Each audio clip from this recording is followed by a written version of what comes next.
السلام عليكم ورحمة الله. بسم الله الرحمن الرحيم. الحمد لله رب العالمين والصلاة والسلام على سيدنا محمد وعلى آله وصحبه أجمعين. ما بعد. മുത്തുനബി സല്ലല്ലാഹു അലൈഹി വസല്ലമ തങ്ങൾ ജീവിതത്തിൻ്റെ അവസാന ഘട്ടത്തിൽ രോഗിയായി ആയിഷ ബീവി റളിയല്ലാഹു അൻഹയുടെ വീട്ടിൽ കിടക്കുകയാണ്. ആയിഷ ബീവി റളിയല്ലാഹു അൻഹ തന്നെ സാക്ഷ്യപ്പെടുത്തുന്നു, ആ സമയത്ത് മുത്തുനബി തങ്ങളുടെ പൊന്നുമോൾ ഫാത്തിമ ബീവി റളിയല്ലാഹു അൻഹ തിരുസവിധത്തിലേക്ക് നടന്നു വന്നു. അള്ളാഹുവിൻ്റെ ഹബീബ് പൊന്നുമോളെ സ്വീകരിച്ചു. മർഹബൻ യാ ബിൻതി എന്ന് പറഞ്ഞ് നബി തങ്ങളുടെ സമീപത്തിരുത്തി. സുമ്മ അജ്ലസഹ അൻ യമീനിഹി, വലതോ ഇടതോ ഒരു വശത്തേക്ക് ചേർത്തിയിരുത്തിയിട്ട് സ്വകാര്യമായി എന്തോ സംസാരിച്ചു. സംസാരം കേട്ട ഉടനെ ഫാത്തിമ ബീവി റളിയല്ലാഹു അൻഹ കരഞ്ഞു.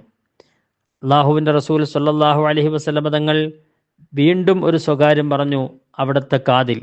അപ്പോൾ ഫാത്തിമ ബീവി റളിയല്ലാഹു അൻഹ ചിരിച്ചു. ഈ രണ്ട് സംഭവം, ഒരു സ്വകാര്യം പറഞ്ഞപ്പോൾ കരയുകയും മറ്റൊരു സ്വകാര്യം പറഞ്ഞപ്പോൾ ചിരിക്കുകയും ചെയ്ത സംഭവം എന്തെന്ന് പിന്നീട് ആയിഷ ബീവി ഫാത്തിമ ബീവി റളിയല്ലാഹു അൻഹയോട് ചോദിക്കുകയാണ്.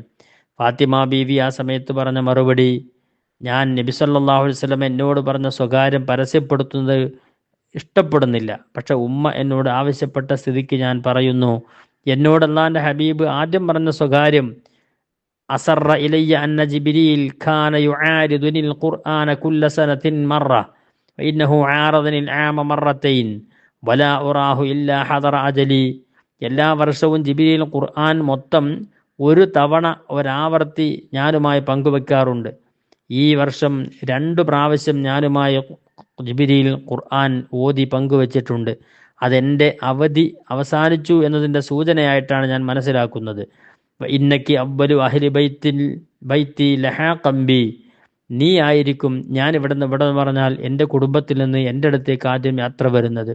ഈ വിവരം കേട്ടപ്പോഴാണ്, എൻ്റെ പിതാവിൻ്റെ വഫാത്തിൻ്റെ സൂചന പറഞ്ഞപ്പോഴാണ് ഞാൻ കരഞ്ഞത്.